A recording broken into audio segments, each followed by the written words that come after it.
Segera download Apa saja yang Quran disebut oleh Tadabbur, Al-Quran, dia meraih tafsir kebaikan. dalam genggaman Contoh, Anda. bulan Ramadan adalah bulan Al-Quran.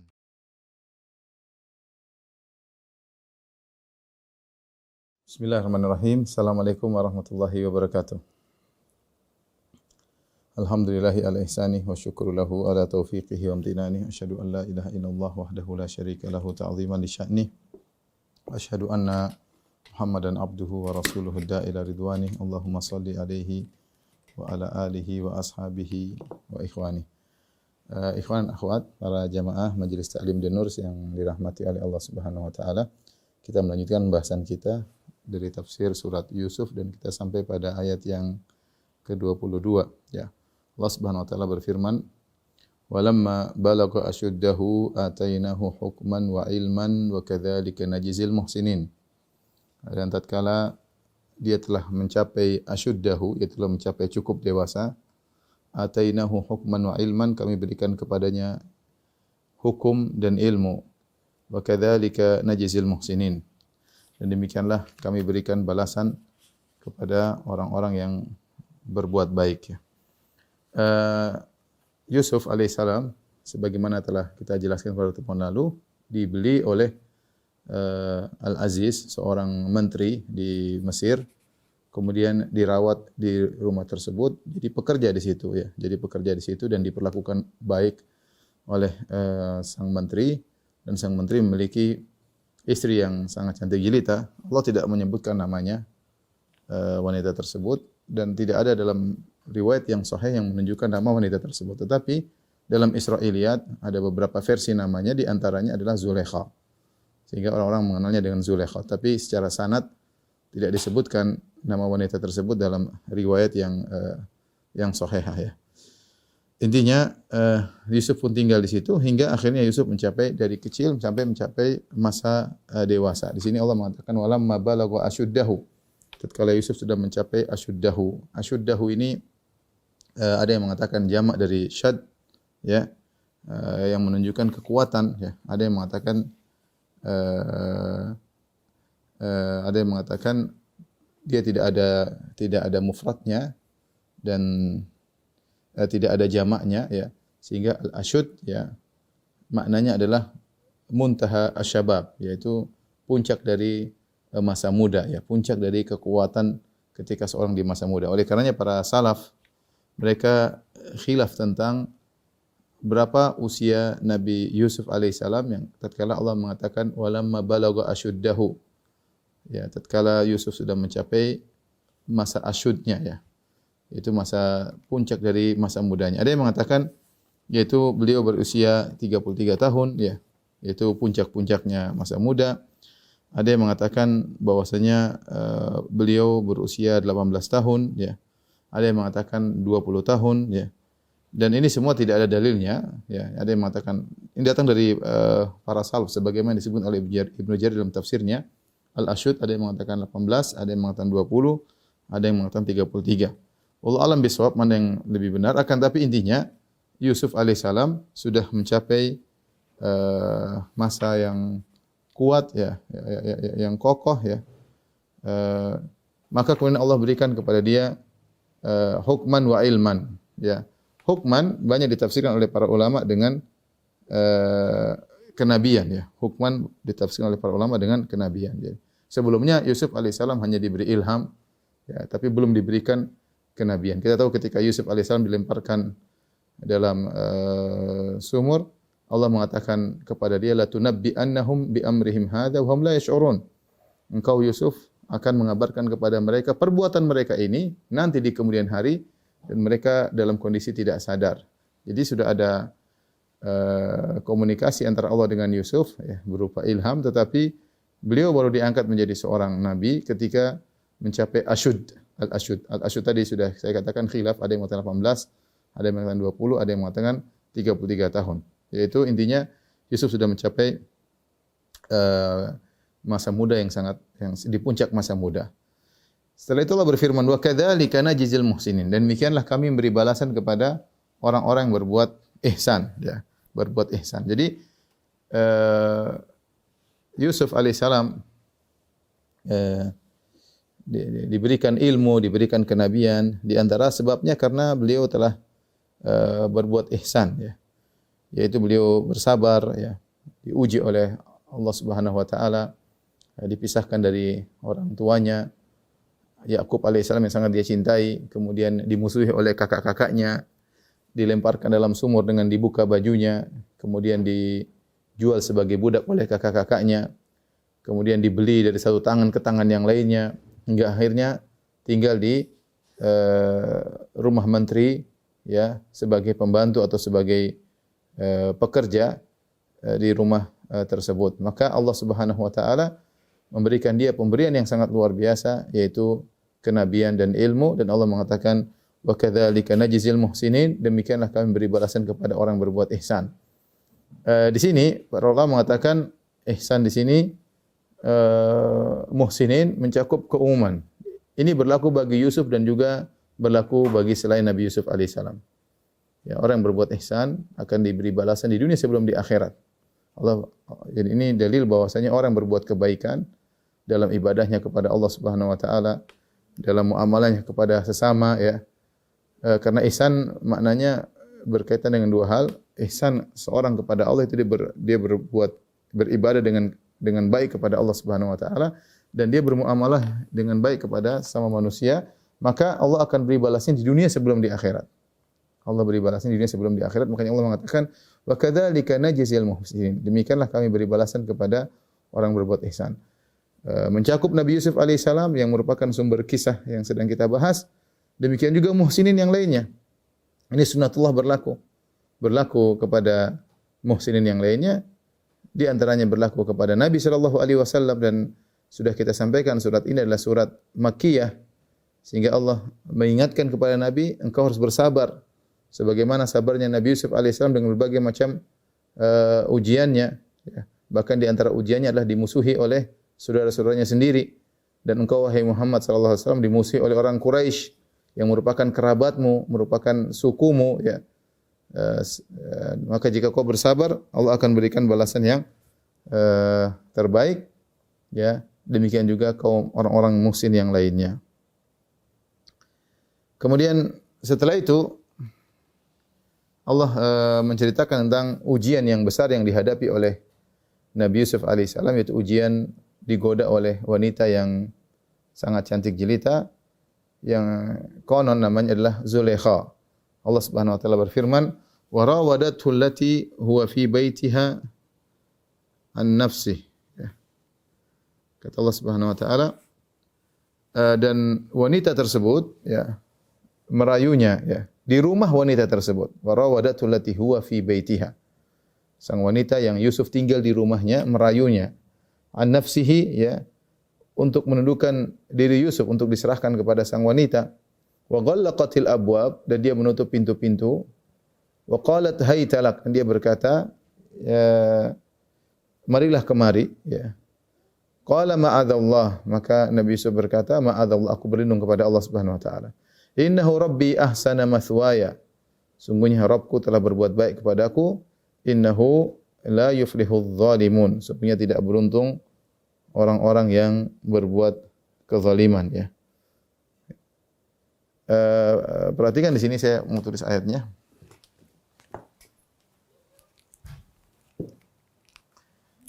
Kata Allah, wa rawadathu allati huwa fi baitiha an nafsihi wa ghallaqatil abwab wa qalat hayta lak qala ma'adzallah innahu rabbi ahsana mathwaya innahu la yuflihudz zalimun. Perhatikan Allah berfirman wa rawadathu, ya. Wanita yang Yusuf tinggal di rumahnya, ya. Wanita yang Yusuf tinggal di rumahnya merayunya, ya. merayu Yusuf. Di sini Allah menggunakan kata rawada, rawada. Ya, ada kata, perhatikan rawada. Rawada dari wazan fa'ala ya. Fa'ala asalnya adalah perbuatan terdiri dari dua pihak ya. Asalnya adalah wazan fa'ala itu fi'il atau perbuatan berasal dari dua belah pihak. Ini contoh seperti misalnya qatala ya. Qatala ya, qatala itu artinya saling bunuh-bunuhan, saling perang ya. Jadi dari dua belah pihak ya. Sawama misalnya saling tawar-menawar ya. Dan banyak seperti itu ya. Qatala seperti rawada. Tetapi yang jadi pertanyaan, di sini kita tahu yang merayu padahal yang merayu cuma Yusuf ya. Sang wanita, padahal yang merayu hanya Zulekha. Yusuf tentunya tidak. Tapi kata rawada seakan-akan maknanya saling merayu ya. Ini rawada ya. Ya seakan-akan maknanya saling merayu. Ya, sementara rawada ya, maknanya seakan-akan saling merayu.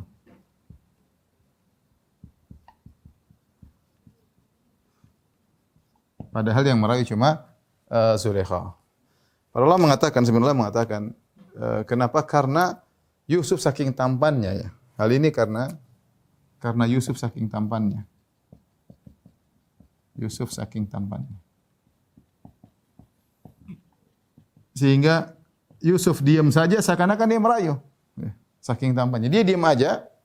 Sang Zulekha melihat Yusuf seakan-akan Yusuf merayunya. Padahal tidak. Ya. Padahal tidak. Yang merayu cuma sang wanita. Ya. Ya. Jadi ini menunjukkan bagaimana sang wanita sangat tergoda dengan Yusuf alaihissalam yang sangat tampannya luar biasa. Apalagi tinggal lama di rumah tersebut. Ya. Allati huwa fi baitiha. Yang merayunya adalah wanita yang Yusuf tinggal di rumahnya. Yusuf tinggal di rumahnya ya. Nah, jadi kondisi sangat mudah untuk menggoda Yusuf karena wanita yang merayunya majikannya gampangannya ya. Jadi fi baitiha. An nafsihi yaitu agar Yusuf menyerahkan dirinya untuknya ya. Agar Yusuf menyerahkan dirinya kepada sang wanita. Tentu wanita ini sangat cantik jelita ya. Karena dia adalah istri dari Al-Aziz, dari seorang menteri, dan kebiasaan para pejabat ya, apalagi zaman dahulu ketika mereka menikah tentu mereka mencari wanita yang cantik jelita, tidak sembarang wanita. Kemudian wa ghallaqatil abwab. Di sini Allah mengatakan wa ghallaq dari wazan fa'ala ya, fa'ala. Fa'ala. Maka bisa ditafsirkan dengan dua tafsiran. Artinya benar-benar dia menutup semua pintu ya. Bisa jadi artinya sungguh-sungguh. Sungguh-sungguh dalam menutup pintu. Karena seharusnya cukup dengan ghalaqati ya. Ghalaqat tanpa ada tasydid harusnya ya. Tapi ketika ditambah tasydid bisa menunjukkan kesungguhan. Jadi wa ghallaqatil abwab artinya dia tutup dengan sungguh-sungguh sehingga untuk menutup pintu-pintu ya. Sehingga tidak mungkin dibuka ya, sehingga sulit dibuka. Supaya apa? Supaya dia bisa bermaksiat dengan Yusuf dan dengan mudah tidak ada yang melihat ya. Maka ditutup kunci semua. Dan ada tafsiran kedua, fa'ala bisa artinya takfir, menunjukkan maknanya banyak, artinya seluruh pintu-pintu, bisa artinya seluruh pintu-pintu ditutup. Ditutup, tidak ada yang terbuka sama sekali.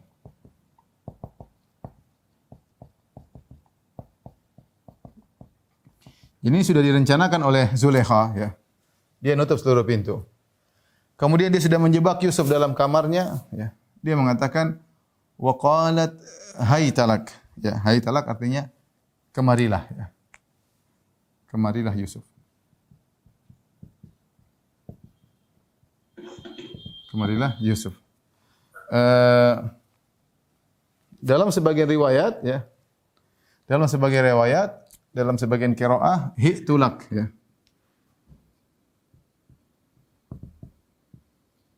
Dalam sebagian qiraat dibaca dengan hi'tulak, bukan haytalak. Hi'tulak yang artinya adalah aku telah mempersiapkan diriku untukmu.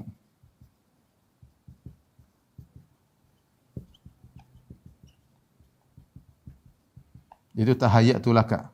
Ya, sama dengan tahayyatu laka. Ya, aku sudah persiapan untuk dirimu, ya. Perhatikan di sini, ya. Lihat, ini saja kita sudah bisa lihat betapa banyak godaan yang dihadapi oleh Yusuf. Nanti mungkin akan kita sebutkan secara detail, tapi sekarang saya singgung saja. Lihat betapa ujian yang dihadapi oleh Nabi Yusuf.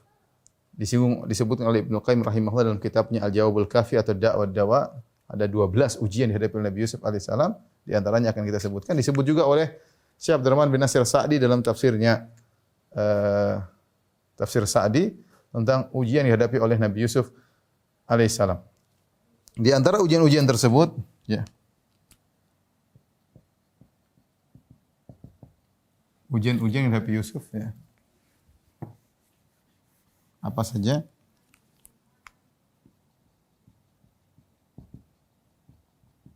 Yusuf alaihissalam, perhatikan yang pertama, ya. Antaranya Yusuf di puncak muda. Beliau alaihissalam di puncak muda. Lagi kuat-kuatnya, dan kita tahu laki yang muda syahwatnya lebih menggebu-gebu, ya. Ya. Kemudian juga tidak ada penyaluran, ya. Sementara di puncak muda, dan perhatikan kata Ibnu Qayyim rahimahullahu taala, dan tidak ada penyaluran. Yaitu Yusuf tidak punya istri dan Yusuf tidak punya budak. Sementara syahwat pemuda, ya, lagi lagi berkobar-kobarnya, ya. Beda kalau sudah tua, ya. Sudah tua tentunya berbeda, ya. Makanya zinanya anak muda dengan zinanya orang yang sudah tua berbeda hukumnya. Zina anak muda dosa besar, tapi zinanya orang tua lebih besar lagi.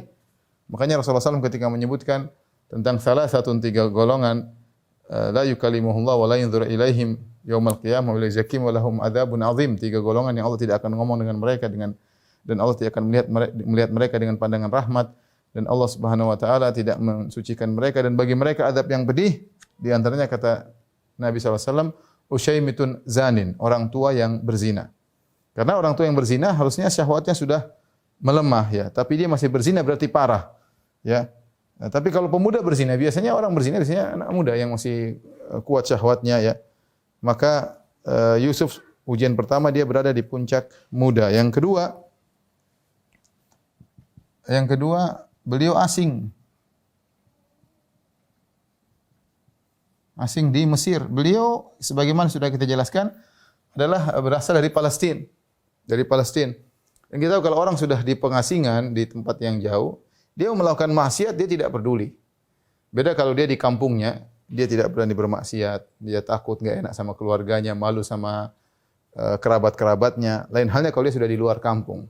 Makanya banyak orang kalau pelaku maksiat, kalau mereka ingin mencuri, dia tidak mencuri di kampung, mencuri di kampung orang. Kalau dia mau merampok di kampung orang, bukan di kampung sendiri. Sehingga ini ujian yang dihadapi oleh Yusuf alaihissalam. Kemudian di antara ujian berikutnya, ya, ketiga, bahwasanya Yusuf tinggal di rumah wanita tersebut.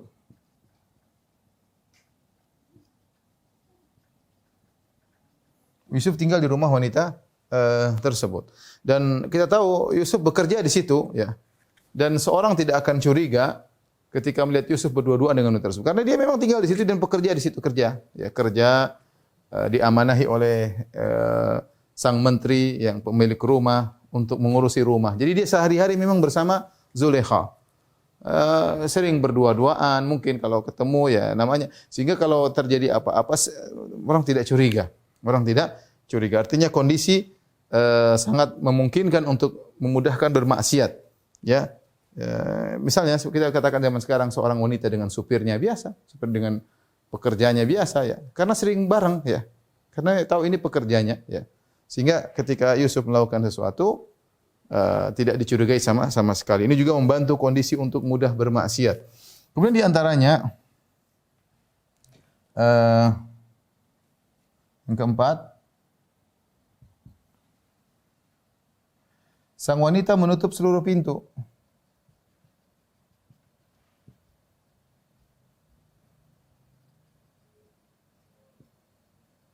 Dan ini kondisi membuat nyaman ya. Ketika seorang melakukan maksiat tidak ada yang lihat, maka ini sangat mudah seorang melakukan maksiat ya.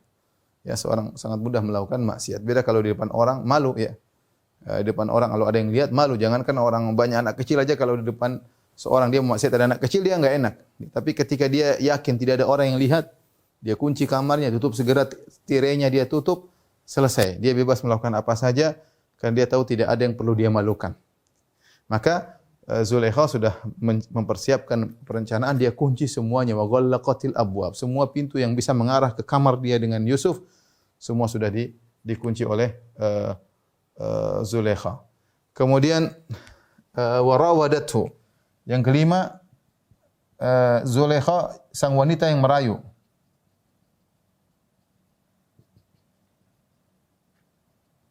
Tentu berbeda ya ketika lelaki yang merayu. Bisa jadi kalau seorang lelaki merayu wanita, mungkin wanita tidak mau, bisa jadi dia tidak mau. Atau lelaki tidak terfikir untuk bermaksiat, tetapi ketika sang wanita membuka pintu, ternyata tahu-tahu dia yang main mata, tahu-tahu dia yang kontak, tahu-tahu dia yang telepon, tahu-tahu dia yang kirim bunga misalnya. Ya ini laki-laki bisa goyang ya. Kita tahu fitnah paling besar bagi laki-laki wanita. Nah, yang mulai merayu adalah sang wanita, bukan Yusuf. Ya. Sang wanita bukan Yusuf ya. Ini menjadikan godaan tersendiri bagi Yusuf alaihissalam. Kemudian di antaranya ya, Yusuf tampan ya. Orang yang tampan ya. Orang yang tampan secara umum lebih mudah pede untuk bermaksiat, lebih pede untuk menggoda wanita ya. Dia tampan, dia merasa percaya diri dan yang lainnya ya. Wow, Yusuf sangat tampan dan ini menambah sang wanita semakin dengan kuat merayu Yusuf ya. Ketampanan Yusuf ini sendiri menjadikan Zulekha atau sang wanita benar-benar serius ketika merayu Yusuf alaihissalam karena dia berhadapan dengan wanita lelaki yang sangat tampan. Kemudian di antaranya sang wanita sendiri cantik.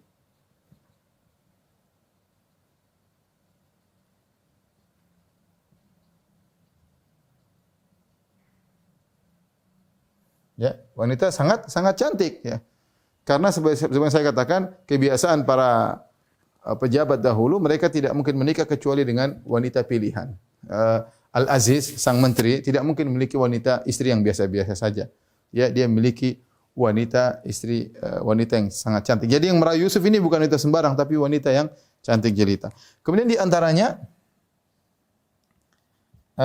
wanita tersebut telah mempersiapkan diri.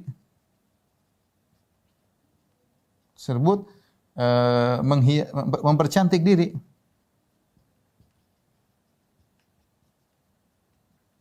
Ya, makanya dalam qiraah tadi yang saya sebutkan, dalam qiraah saya sebut tadi, dalam qiraah yang lain hi'tulak ya. Hi'tulak ya. Tadi wanita yang merayu dalam qiraat rawadathu, dia yang merayu, dia mengatakan haitalak, marilah wahai Yusuf. Dia merayu dengan sikap dan kata-kata. Dengan rayu, dengan sikap, dengan perbuatan, dengan mendekati Yusuf. Kemudian juga dengan kata-kata haitalak, marilah ya. Tadi saya di sini sang wanita merayu yaitu dengan perbuatan dan kata-kata dan perkataan. perkataan yaitu tadi hai talak kemarilah, dia mengatakan kemarilah. Perbuatan dengan menuju ke Yusuf, memegang Yusuf.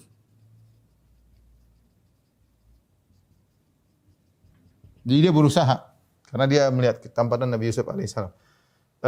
Kemudian di antaranya dalam qiraah hi'tulak. Jadi dia persiapkan dirinya sehingga dia tampil lebih cantik. Dia tampil lebih cantik hi'tulak.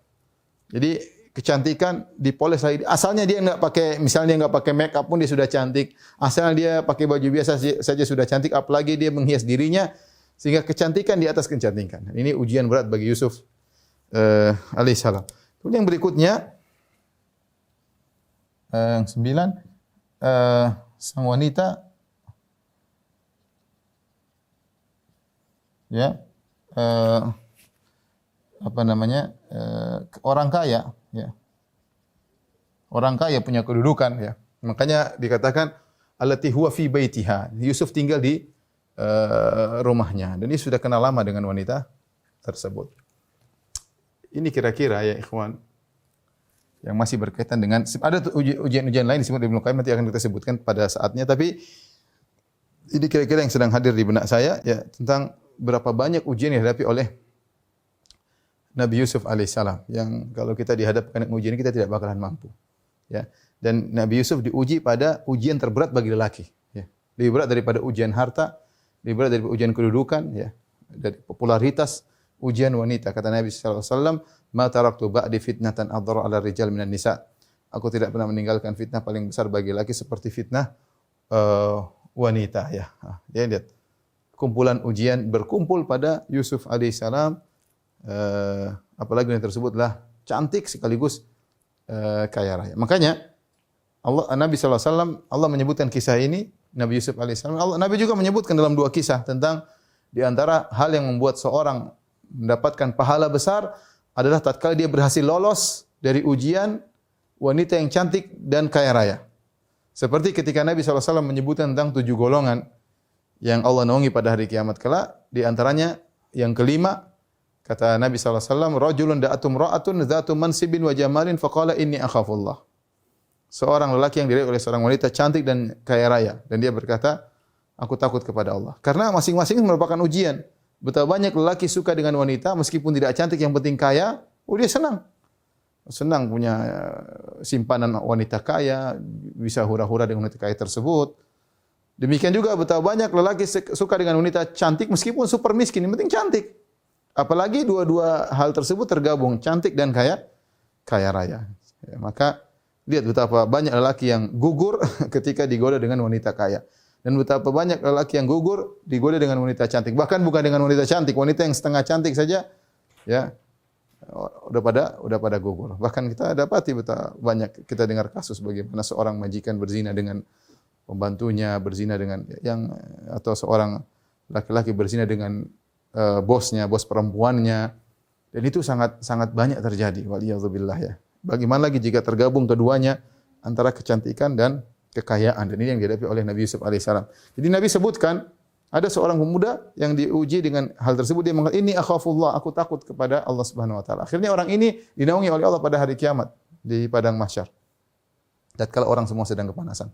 Kemudian juga ada juga yang Rasulullah sebutkan dalam kisah lain tentang 3 orang yang dari kalangan Bani Israel yang mereka sedang berjalan, tiba-tiba hujan, mereka masuk dalam goa, tiba-tiba pintu goa tertutup, ada batu jatuh nutupi pintu goa. Yang akhirnya 3 orang tersebut berdoa. Masing-masing berdoa dengan amal mereka yang menakjubkan. Di antaranya seorang laki yang berkata, "Ya Allah, sungguhnya aku memiliki sepupu wanita. Tidak ada laki cinta kepada wanita seperti cintaku kepadanya." Artinya laki-laki ini sangat cinta kepada sepupunya tersebut. Ibnatu ammi, dia sepupuku. Kita tahu sepupu bukan mahram. Dia sangat cinta dan dia selalu merayu. Saya selalu merayu tapi selalu gagal. Ini wanita tidak mau sama dia. Cintanya luar biasa. Ketika asyaddi mahabbati rajul mar'ah, yaitu bagaimana seorang laki cinta kepada wanita, itulah aku. Maksudnya sudah kesemsem, sudah cinta, mabuk kepayang kepada wanita tersebut. Dan selalu minta, tidak dikasih. Sampai akhirnya tiba-tiba suatu saat wanita itu datang sendiri. Kenapa? Karena dia terkena musibah ya, dan dia butuh bantuan. Dia butuh bantuan emas, kalau tidak salah 100 dinar ya. Saya agak lupa berapa disebut dalam hadis. Intinya dia minta bantuan emas. Maka aku katakan, aku akan beri kau bantuan dengan syarat engkau menyerahkan dirimu kepadaku. Dengan syarat kau menyerahkan dirimu kepadaku. Akhirnya wanita tersebut setuju. Maka aku berikan emas kepada dia. Ketika aku sudah duduk di hadapan dia, sebagaimana seorang laki duduk di hadapan istrinya, tinggal menggaulinya, sudah, saat itu sudah, artinya lelaki itu sudah di puncak syahwat. Ya. Dan inilah cita-cita yang selama ini dia kejar-kejar. Di hadapan mata tinggal dia lampiaskan. Ya. Dia sudah duduk sebagaimana seorang suami duduk di hadapan istrinya. Tiba-tiba yang tersebut mengatakan, "Ya fulan, ittaqillah wa la tafuddal khatam ila bihaqqih." Wahai fulan, jangan kau bertakwalah kepada Allah. Jangan kau melakukan hubungan kecuali dengan haknya. Subhanallah. Saya tidak tahu bagaimana laki tersebut. Biasanya kalau laki sudah di puncak syahwat, dia sudah tidak bisa mengontrol dirinya. Tidak bisa mengontrol dirinya. Itu sifat laki ya.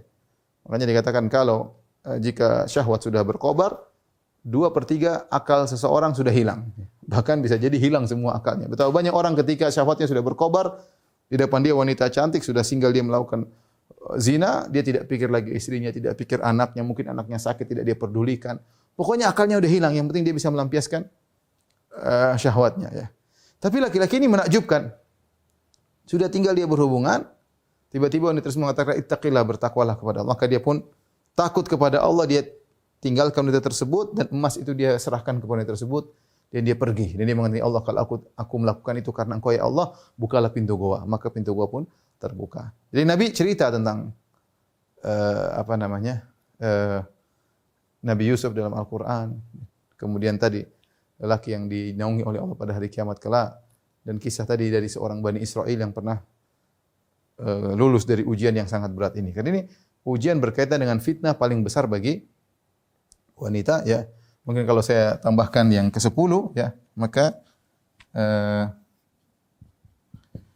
fitnah ini berkaitan dengan fitnah terberat bagi wanita. Ini fitnah terberat bagi lelaki. Itu fitnah wanita. Fitnah wanita ya. Taib, apa yang dilakukan Yusuf alaihissalam ketika menghadapi ujian yang sangat luar biasa ini? Ujian yang sangat luar biasa ini. Yang pertama diucapkan qalat ma'adallah, aku berlindung kepada Allah. Ini yang pertama. Aku berlindung kepada Allah.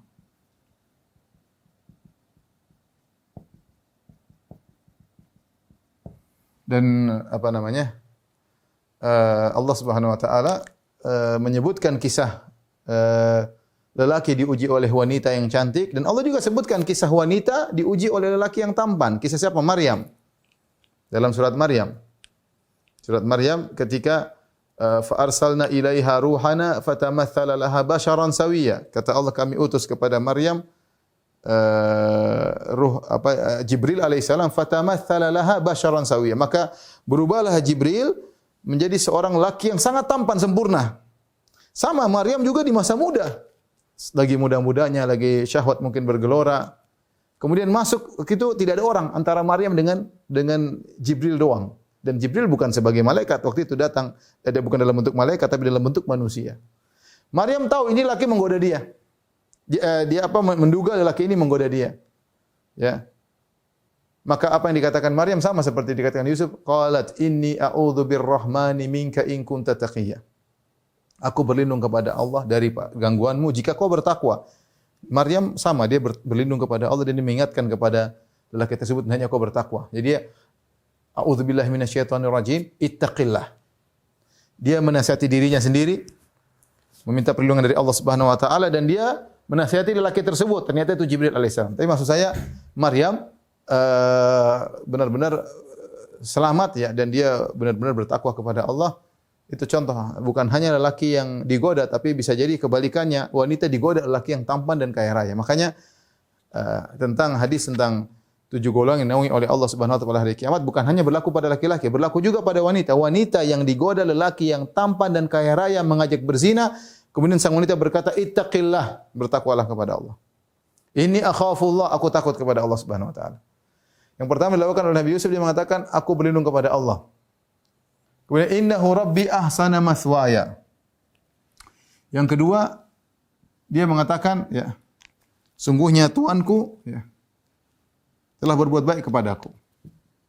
Ini yang nomor dua. Sesungguhnya Tuanku, Rabbi, ya, telah berbuat baik kepadaku, telah baik kepadaku. Nah, Tuanku di sini, Rabbi, ini ada khilaf di kalangan para ulama. Apa maksudnya Tuanku di sini? Rabbi, yaitu Rabbi. Innahu Rabbi, ya. Innahu Rabbi ahsana mathwaya. Ada khilaf di kalangan para ulama, dua pendapat. Ada yang mengatakan Rabbi maksudnya suamimu ya. Rabbi, ini pendapat pertama. Rabbi maksudnya Sayyidi, itu majikanku, yaitu suamimu, suami Zulaikha. Suami Zulaikha. Suami sang wanita.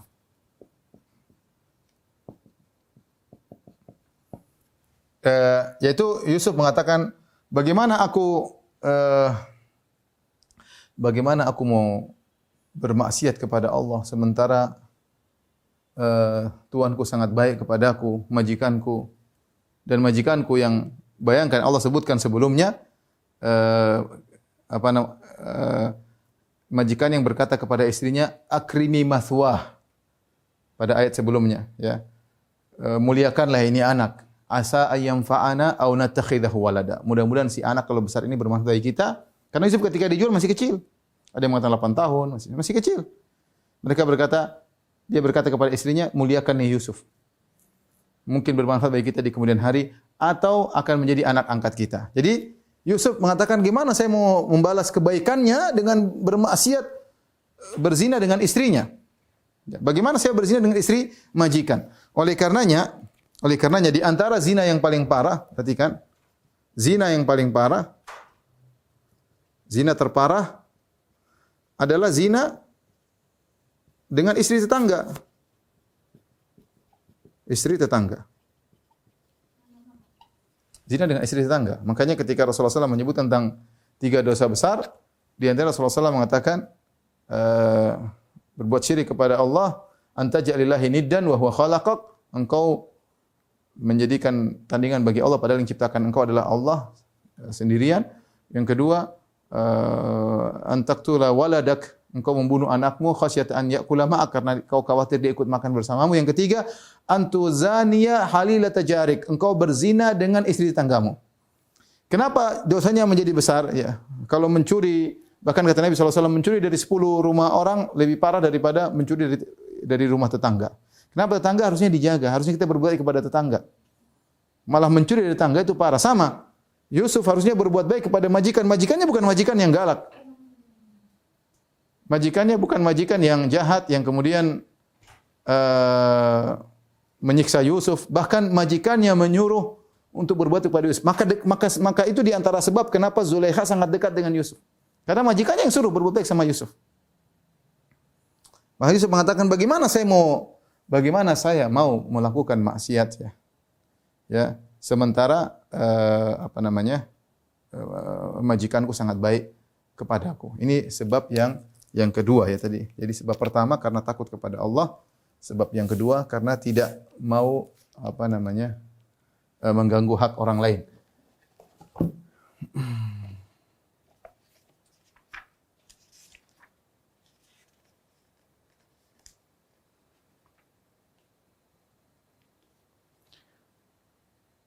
Oleh karenanya, perhatikan di sini, ini ada faedah.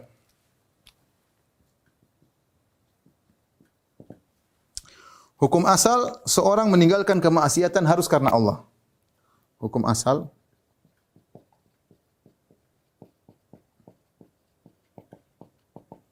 meninggalkan maksiat harus karena Allah. Kalau bukan karena Allah tidak dapat pahala. Contoh, saya meninggalkan rokok karena takut sakit, ya tidak ada. Itu enggak dapat pahala sama sekali. Saya meninggalkan zina, saya tidak berani zina kenapa? Takut kena AIDS misalnya. Itu tidak dapat pahala sama sekali. Saya enggak begini, saya yang gini, saya tidak berani mabuk, malu, kata tetangga malu, ya. Ini dia tidak dapat pahala sama sekali karena sesuatu yang dapat pahala hanya karena Allah Subhanahu wa taala. Kalau karena Allah baru dapat pahala, ya. Adapun kalau murni karena duniawi, karena sehat, karena takut kepada manusia, karena malu, maka itu tidak dapat pahala. Tetapi tidak mengapa hukum asal seorang meninggalkan maksiat harus karena Allah. Dan tidak mengapa jika diikuti dengan sebab duniawi yang menguatkan. Ini contohnya Yusuf alaihissalam, dia bagaimana? Ini duniawi ya. Bagaimana saya membalas kebajikan saya dengan keburukan? Ya. Di dua hal yang buat saya, pertama dia takut kepada Allah, ma'adzallah, aku berlindung kepada Allah. Yang kedua, tidak mungkin dia balas keburukan dengan kebaikan dengan keburukan, ya. Itu juga dia tidak mungkin lakukan. Di antaranya dia memperhatikan hak majikannya. Ya, bagaimana saya balas kebaikan dia dengan keburukan? Bagaimana saya balas air susu dengan air tuba? Ini ada niat duniawi tapi tidak jadi masalah karena niat utama Yusuf adalah karena menjalankan perintah Allah Subhanahu wa taala.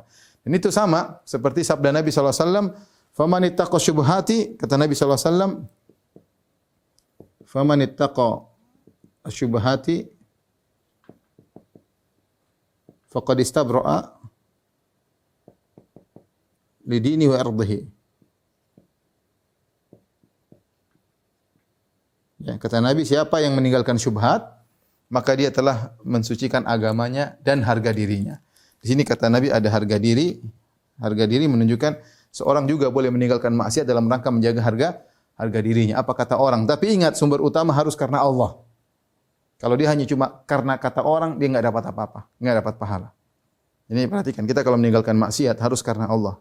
Setelah itu enggak apa-apa kita kemudian memikirkan bagaimana dengan sisi dunia yang mungkin kata orang, hinaan orang, tidak apa-apa. Tapi yang pertama harus dalam hati karena Allah Subhanahu wa taala.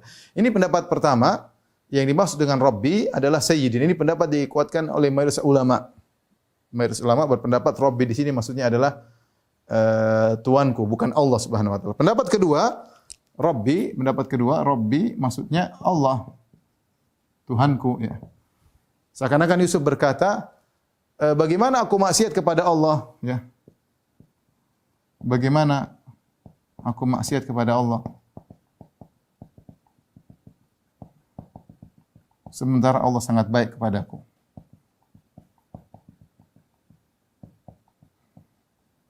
Sangat baik kepadaku. Subhanallah. Ini pendapatnya juga punya sisi dalil yang kuat, ya. Karena Rabb asalnya adalah untuk Allah, tapi secara kalau kita lihat konteks dari awal sampai akhir, maka pendapat yang lebih kuat pendapat ini, ya. Pendapat ini. Ini pendapat diisyaratkan oleh An-Nasafi, kemudian disebutkan juga oleh Ibnu Atiyah dalam Muharrar Wajiz, disebutkan juga oleh Ibnu Asyur dalam, dia sebutkan juga ada pendapat seperti ini, Ibnu Asyur dalam Tahrir wa Tanwir. Dan kalau kita memilih pendapat ini, maka ini hal yang sangat membuat kita berfikir panjang untuk bermaksiat kepada Allah. Allah telah berbuat baik kepada kita. Allah memberikan kita iman, Allah memberikan kita kesehatan, Allah buat kita bisa ngaji, Allah memberikan kita nikmat istri, nikmat keluarga, nikmat anak-anak. Masih banyak orang terjerumus dalam kemaksiatan, masih banyak orang terjerumus dalam kekufuran. Allah berikan ketenangan hati. Maka seorang kalau ingat ini, dia mau bermaksiat, dia mikir-mikir. Tetapi intinya, Ibnul Jauzi dalam kitabnya Sayyidul Khatir mengkaitkan, dia merajihkan pendapat ini bahwa yang dimaksudkan Rabbi adalah majikanku, tapi dia bawa kepada makna ini. Dia mengatakan, lihatlah, Yusuf alaihissalam, maknanya demikian. Dalam Sayyidul Khatir, dia mengatakan Yusuf alaihissalam meninggalkan maksiat di antaranya selain karena Allah, dia juga memikirkan bagaimana saya mau membalas kebaikan majikan kepadaku. Padahal kebaikan majikan kepada Yusuf alaihissalam, ya hanya kebaikan duniawi. Tapi itu diingat oleh Yusuf. Yusuf tidak ingin berkhianat kepada sang majikan. Apalagi berkhianat berkaitan dengan seorang yang sangat dimuliakan oleh majikan, yaitu istrinya. Yusuf tidak mau, ya. Ini majikanku sangat baik. Maka Ibnu Jauzi mengatakan rahimahullahu taala, nah kalau Yusuf saja tidak bermaksud gara-gara mikirkan balasan duniawi yang itu hanya sedikit dari manusia kepada manusia. Bagaimana dengan kalau kita memikirkan tentang kebaikan Allah Subhanahu wa taala? Maka di antara hal yang membuat seorang berhenti dari maksiat adalah dia ingat kebaikan Allah berikan banyak kebaikan. Apa pantas Allah berikan kau pandangan, pendengaran, bisa berbicara, kesehatan, Allah berikan kau istri, anak-anak, bisa kenal agama, bisa sholat, bisa berzikir. Sekian banyak kenikmatan Allah berikan ilmu, Allah berikan kemudahan untuk ibadah. Ada sebagian kita umroh, ada sebagian kita sudah haji, sebagian kita ada yang bisa berbakti kepada orang tua. Sekian banyak kenikmatan, terus kita mau melanggar. Ya. Innahu Rabbi ahsana maswaya. Seorang kalau maksiat dia pikir innahu Rabbi, sungguhnya Rabbku telah berbuat baik kepadaku. Apa saya balas dengan bermaksiat kepadanya? Ya. Apa saya balas kebaikannya dengan bermaksiat kepadanya? Kemudian Yusuf alaihissalam menutup dengan dalil yang ketiga untuk mengingatkan sang wanita, innahu la yuflihudz zalimun. Sungguhnya orang zalim tidak beruntung, ya.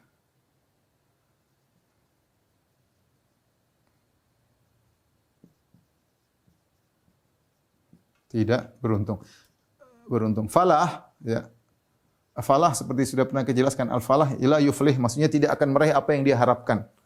Orang kalau tidak akan la yuflih, kalau disebut orang itu aflah, yaitu dia telah mendapatkan apa yang dia harapkan dan berkesinambungan bersama dia. Tapi kalau la yuflih, itu dia tidak akan mendapatkan apa yang dia harapkan. Maka Yusuf mengingatkan kepada dirinya sendiri dan mengingatkan kepada Zulaikha. Kalau kau berzina dengan aku, berarti aku zalim dan engkau juga zalim. Engkau zalim dan aku juga berbuat kezaliman kepada diriku. Ya. Tapi inilah berkaitan dengan ayat yang kita bahas. Masih ada waktu, kita lanjutkan ayat selanjutnya.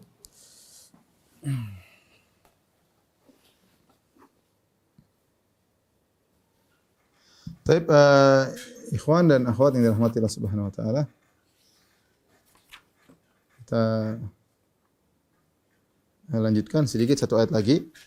Allah Subhanahu wa taala berfirman, "Wa laqad hammat bih."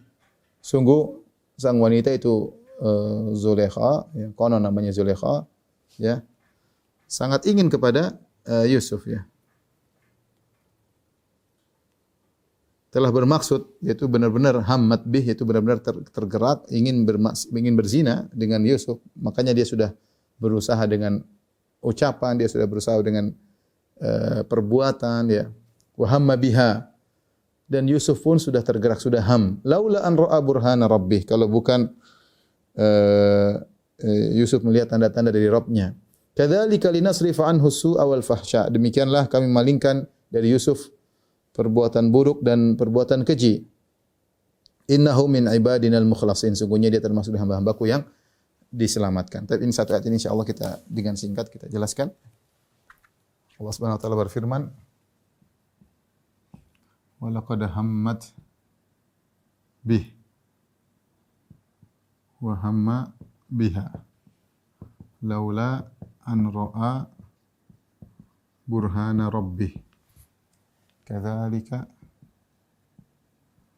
linasrif anhu su'al fahsya innahu min ibadina al-mukhlasin. Kata Allah Subhanahu wa taala, wa laqad hammat bih, sungguh sang wanita ingin berzina dengan Yusuf. Wa hamma biha, Yusuf pun sudah ada ada hasrat. Laula an ra'a burhana rabbih, kalau bukan Yusuf melihat petunjuk Rabb-nya.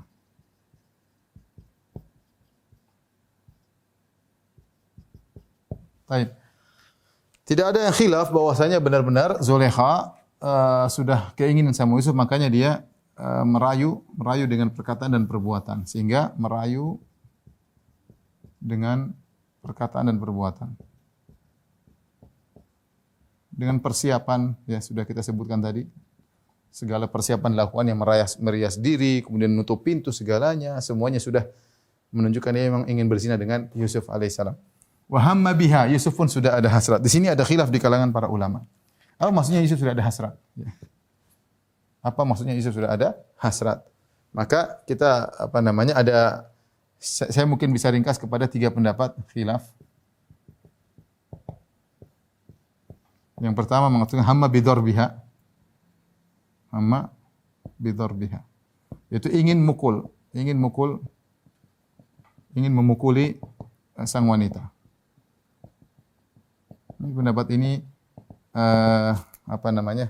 pendapat yang paling lemah. Ini pendapat yang paling lemah.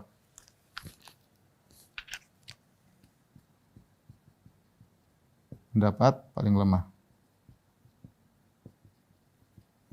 Pendapat yang berikutnya maksudnya yaitu mau berhasrat akan tapi tidak jadi. Artinya kita artikan kalau bukan yang pendapat kedua maksudnya Yusuf tidak berhasrat. Tidak berhasrat sama sekali. Ini pendapat juga dipilih oleh banyak ulama, di antaranya dirajihkan oleh Syekh Muhammad Al-Amin Syinqiti dalam Adwaul Bayan. Jadi mereka mengartikan kalau bukan Yusuf melihat petunjuk tentu dia sudah berhasrat. Jadi di ayat ini dimaknakan ini seakan-akan jawaban dari laula. Jadi hamma biha ini jawaban dari laula. Kalau bukan Yusuf sudah melihat petunjuk Rabbnya tentu dia akan berhasrat. Seakan-akan makna ayat jadilah makna ayat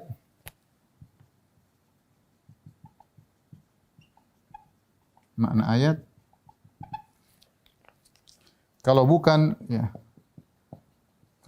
Yusuf melihat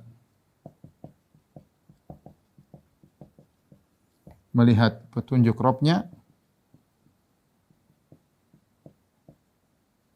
tentu ia sudah berhasrat.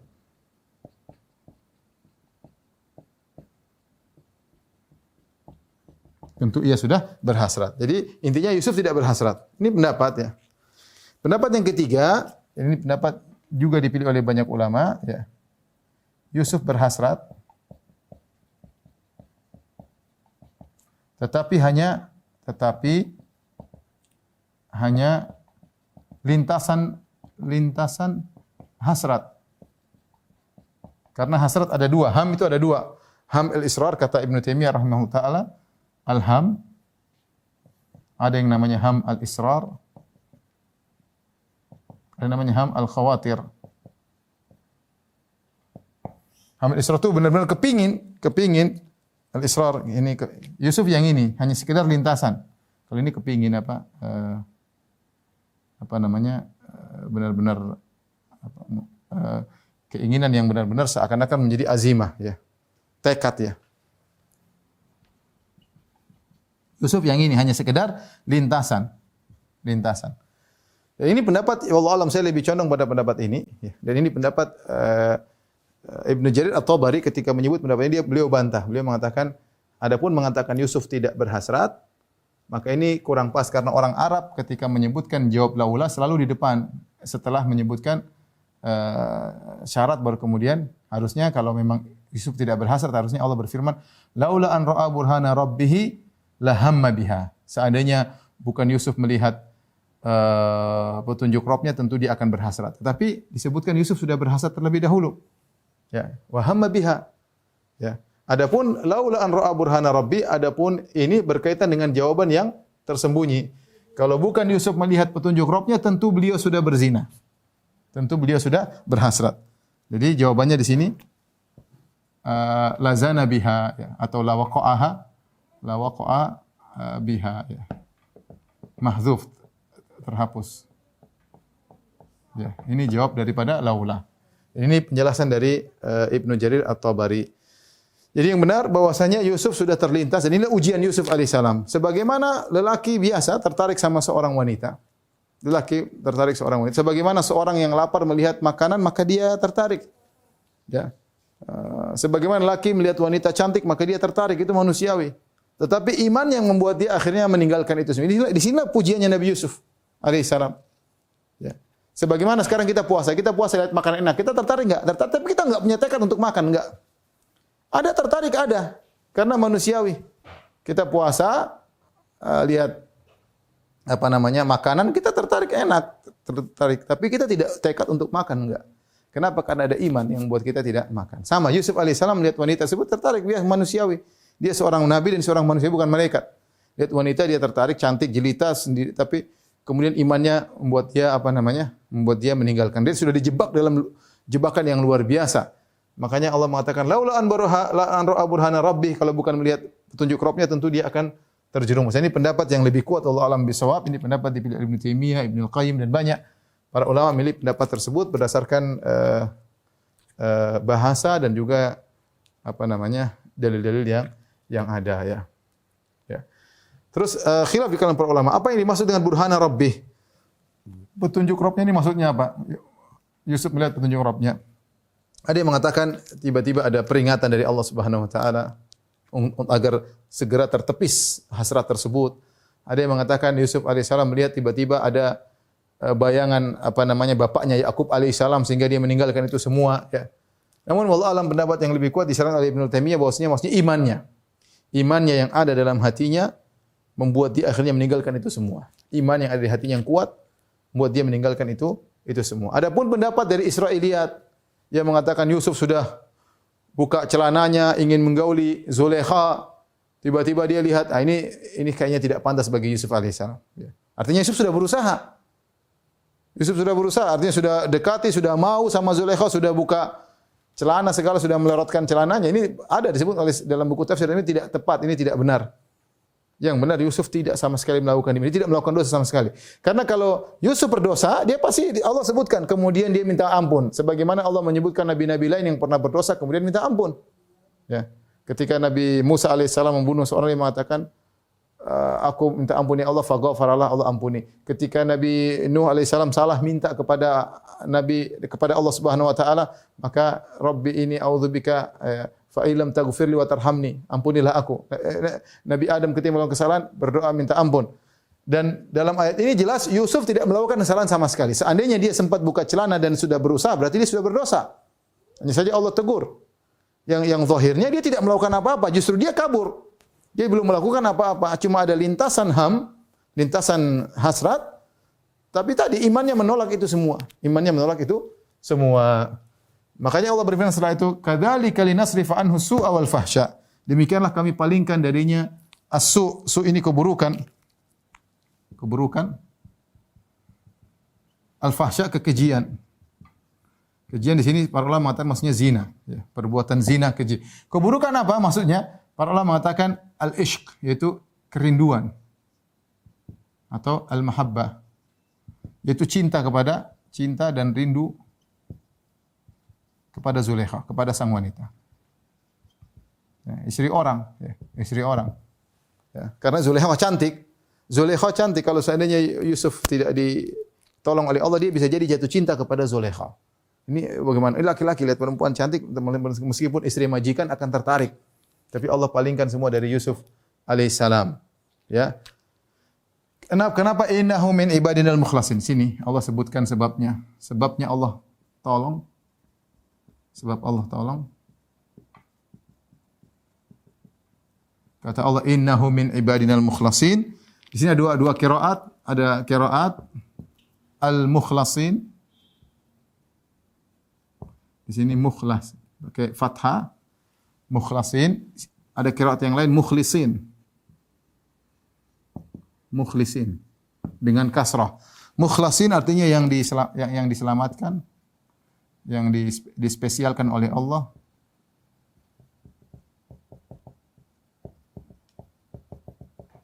Adapun al-mukhlisin artinya orang-orang yang ikhlas. Ini dua qiraat benar dan kata As-Sa'di dua-duanya saling melazimi, saling melazimkan. Saling melazimkan. Orang yang dipilih oleh Allah maka dia akan menjadi ikhlas. Dan orang yang ikhlas akan dispesialkan, diselamatkan oleh Allah Subhanahu wa taala. Di sini kita tahu bahwasanya sebab utama orang selamat adalah ikhlas.